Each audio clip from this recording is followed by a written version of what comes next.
Hey guys, welcome back to my channel. Welcome back to another video, and today is going to be very exciting for more than one reason. So first off, if you guys have been watching my last couple of videos and been watching them in order, I kind of like to think that the aesthetic of my videos have gotten a little bit better. Like, I know I obviously don't have a webcam, but I kind of want to be what's on the screen to look a little more aesthetically pleasing. And I feel like the next obvious upgrade to that is, of course, new artwork. Yay! So I did spend the last couple of weeks creating a new little art picture for myself. I definitely like this a lot better. I think the quality is far better than the last picture that I drew. Not to mention the bookshelf that I ended up using in the background has like really bad lighting. It was the bookshelf from I think almost a year or so ago now. I think even one of the most prominent books on that shelf is a book I absolutely despise and got rid of.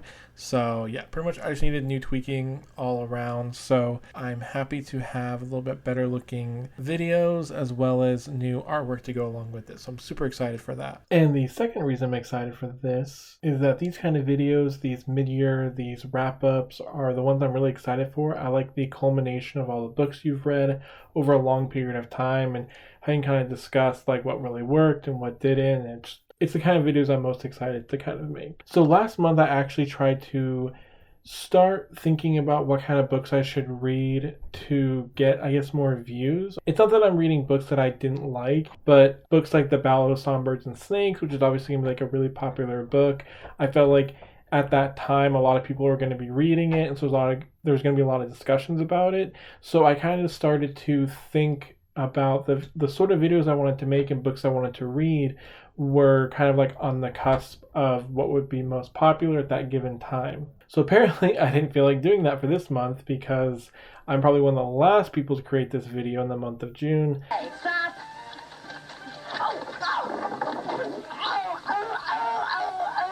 But it's okay, you know, things happen, people can't be on it all the time.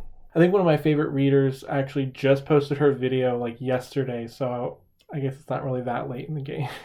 But without further ado, I present to you my mid-year freakout tag.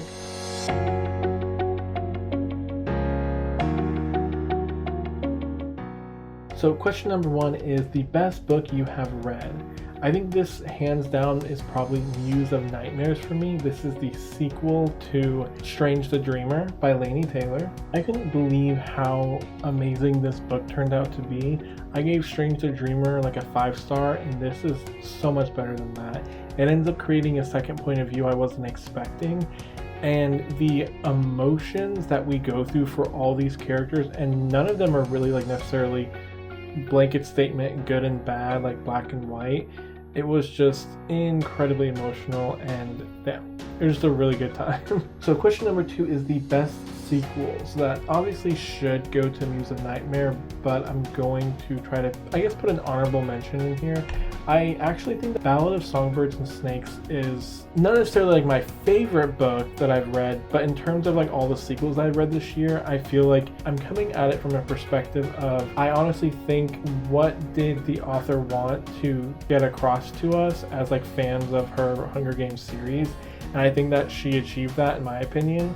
And I think it honestly gave us like everything we kind of needed to know, and it was a pretty good prequel to the Hunger Games. So again, probably wouldn't necessarily be my number one book, but of all the sequels I've read, it was definitely the best of them. So question number three is new releases you haven't read but want to. Oddly enough, every release that has come out this year, I actually have already bought and read, and that was pretty much all in April, and there was like one book back in June.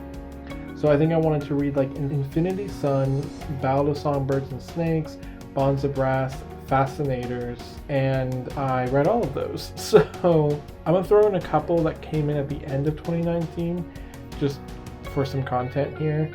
But I still really want to read Red Skies Falling, which is a sequel to Black Wings Beating. The fourth Apollo book I still have to get through. I'm pretty sure that's Tyrant's Tomb, because the fifth one's coming out at the end of this year, so I gotta get to that. And then finally, I know the Crown of Feathers sequel came out this year, and I still have not read the first one, so I need to read Crown of Feathers so I can get to the sequel. So number four is the most anticipated release for the second half of the year. I've actually got a pretty good amount of books that I'm pretty excited for the second half. The second book in the Rise of Kyoshi series is actually coming out like days before my birthday, so that's pretty exciting. Then there's, of course, as I mentioned, Apollo Book 5. There is the Extraordinaires, I think is what it is. It honestly, I confused that and the Fascinators as like the same book, so I can't remember which one's which. But I still want to get to that. And I believe The Extraordinaires is an LGBT book, possibly about magics or people with superpowers or something like that. And then there's actually another LGBT book that I'm looking forward to called The Friend Scheme, which is also coming at the end of this year. I think the book I'm most looking forward to, though, is Rhythm of War by Brandon Sanderson. This is the fourth book in the Stormlight Archive series, and I'm really looking forward to it. I think this one was perfectly titled. If you've read 1 through 3 of the Stormlight Archives, you know how important rhythms are to the series and a certain type of people. So the fact that this is called Rhythm of War is like really beautiful, and I'm just looking forward to whatever is going to happen. So number 5 is Biggest Disappointment. This easily goes to Infinity Sun. I didn't look too much into it, but when I first started hearing about it, I knew it was like an LGBT book. The main character was a gay male, and I thought it was supposed to be like a fantasy book. It turns out it's still set in like our world. It's like our New York, but everyone kind of has like superpowers. So it was more of like an urban, I guess, fantasy kind of novel, but this did not go over well. So the main character was okay, I guess, but there was also a second point of view from his brother, who was like the worst character I've ever read from. So this book just wasn't great. It wasn't the worst book I've read this year, but biggest disappointments usually make me think of books that you had high expectations for or high hopes for that just completely like botched it, and that was definitely Infinity Sun for me. So number 6 is Biggest Surprise. So I'm going to cheat again and pick 2 books. The first book is actually Master and Apprentice. This is a Star Wars novelization of a time before Phantom Menace, and if you're not a huge Star Wars fan, but at least know a little bit about it, it's about Qui-Gon Jinn and Obi-Wan. That was the Master and Apprentice from Phantom Menace. And I didn't expect it to be that deep. I kind of thought it was going to be like a fun romp with the 2 Jedi, just them doing some like random quests together or something like that. But it actually was really deep. It had a bunch of like emotional pull and great choices and stuff like that. And it was really interesting. I was pleasantly surprised by it. And the second biggest surprise, I'm going to go a little deep on this one, is The Starless Sea by Ergen Morgenstern. The reason why this kind of surprised me is I read this in February. And it made me realize that after 2.5 so years of like hardcore reading, that's about when I kind of got back into reading, and I was using Goodreads to track all my books and stuff like that. I feel like reading goals and reading a lot of books was kind of like, it's what I was trying to achieve, not for any real reason, but it's just what I want to do. I want to read a lot of books and get like those numbers under my belt. I don't know why, it's just what I wanted to do. And in February, I ended up reading another book in this book, and it was taking me so long to get through them that it was starting to affect the way I thought about them and like my score for them. But I kind of realized I shouldn't let how long it takes to get through a book really ruin my enjoyment of it, because I thought Starless Sea was an amazing book, and I think it deserved the time it took to kind of sink in and for me to kind of like go on this journey with this book. So I was just kind of surprised that a book made me realize something that is probably pretty obvious to a lot of people, but I kind of enjoyed that, and I realized, you know, just take my time with these books and don't rush through them. And just because I can't get through them fast doesn't mean they're a bad book. So number 7 is New Favorite Author. I usually don't pay attention to authors too much, but I actually really want to follow TJ Klune. He is the author of The House in the Cerulean Sea, which is a book you'll be seeing coming up on this list in a little bit. But he seems to be like an LGBT writer, and I'm pretty excited to see what else he has, because I really liked The House in the Cerulean Sea.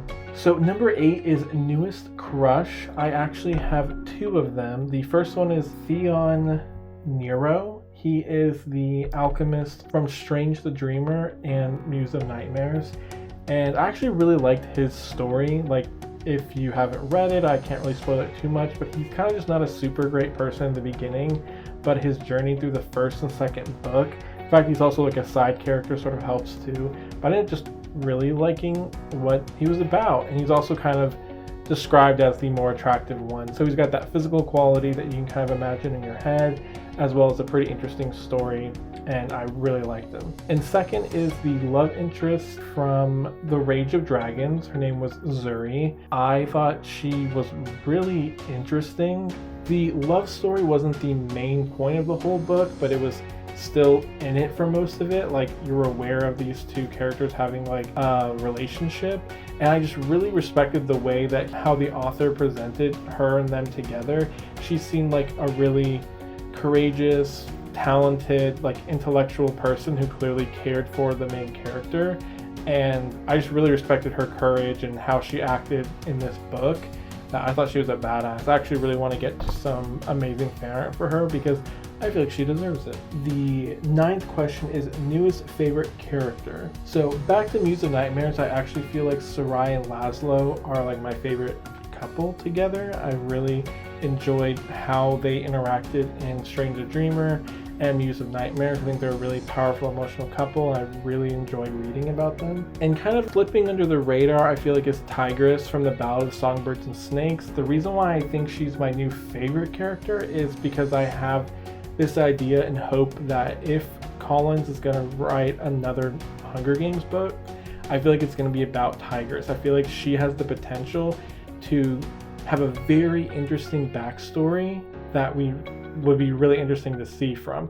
And the way she acted in Ballad of Songbirds and Snakes, she wasn't in it a lot, but she had a really interesting role. And then you also should, if you know the Hunger Games books, you do know that she kind of comes in at the end of the 3rd book. So just all of these little pieces together, I feel like could make a really interesting story for Tigress, and I really hope Collins explores another Hunger Games novel with Tigress as the lead. So number 10 is a book that made you cry. I'm gonna have to be unoriginal again here and repetitive and say Muse of Nightmares. It was definitely the most emotional book that I've read, and that's all I'm gonna say there. So number 11 is a book that made you happy. And I was actually glad to get this question. Normally I probably wouldn't, because I wouldn't say that I feel particularly happy when reading books, but I know for a fact that while reading The House in the Cerulean Sea by TJ Klune, that I definitely had a big smile on my face. Like, I loved this book. It really did make me happy. In my reviews, I describe it as, I don't know if you know this feeling, but I feel like in elementary school when you kind of read a bunch of like wholesome coming of age novels, you may not remember the books themselves, but I feel like you really remember the feeling that they gave you. And I feel like The House in the Cerulean Sea really captures that feeling, just this wholesome coming of age, like growing sense of like goodness. I just loved it. It fit this question perfectly. So number 12 is the most beautiful cover you've bought this year. So I think definitely House in the Cerulean Sea would probably win that. I love the aesthetic, bright colors of this. But again, just not be unoriginal, I also want to put in the Fascinators. I really like this cover. I feel like it wouldn't immediately like pop, but I love the more like darker atmospheric cover, and I feel like it really fits the mood of the story. I just think there's something really beautiful about how dark the kind of world looks, and then just right in the middle there's like that touch of magic between these two people. I just think it's a perfect cover for the book, and I really loved it. It really draws my eye. And lastly is, what books do you need to read by the end of the year? And I definitely got a couple. So some of them were already on my list, but as I said, there is Crown of Feathers, because I love phoenixes, and for some reason I still have not read this book, and I have no idea why. And the book after that is Apollo book number 4, because as I said, I need to get to book number 5, and there's no excuse, I have to finish it this year. And lastly actually is Warbreaker. I know this one sounds like it comes out of nowhere, but Warbreaker, I have a funny story about it. When I first started BookTube and watching and hearing about Brandon Sanderson, I watched a book by Elliot Brooks, who's like a huge Sanderson fan, and she described the best way to read Sanderson or to get into Sanderson. And it seemed like Warbreaker was the right choice, because Warbreaker is one of his better books and it's standalone. So Elantris is also a standalone, but it's not one of his better books. So I thought I would just go with Warbreaker, because I wasn't really familiar or very comfortable with reading a big book, and Mistborn kind of seemed like a big book, and Stormlight Archives I honestly never planned on reading. So anyways, I bought Warbreaker, And then I think at one point Elliot Brooks was doing like a rereadathon, or like rereading the Mistborn books. I was like, you know what, this is probably a good time for me to get into this because I'll probably be more encouraged to read a long book if I'm following along with a booktuber. So I ended up reading Mistborn and I absolutely loved it. And my crazy self decided to actually read Stormlight Archives, which I seriously did not plan on reading, but I loved Mistborn so much, I had to get into it. So I read Stormlight Archives, then I think I picked up Brandon Sanderson's newest book, the sci-fi one, Skyward, and then I even started reading his superhero novels, which was the Reckoner series. In January, I read Elantris, and for some reason, I still have not read Warbreaker. And I even have like the really awesome leather edition of Warbreaker, so I have no excuses not to read this. So yes, by the end of the year, I have to get to Warbreaker at some point. But that is going to be it for me, guys. That is my mid-year freakout tag. I hope you guys enjoyed. Let me know if you've read any of these books, what you thought about them, and of course, if you have your own channel and did your own mid-year tag, definitely post it down below so I can go check yours out. But thanks for watching. Hope you'll have a great day, and I will see you next time. Bye now.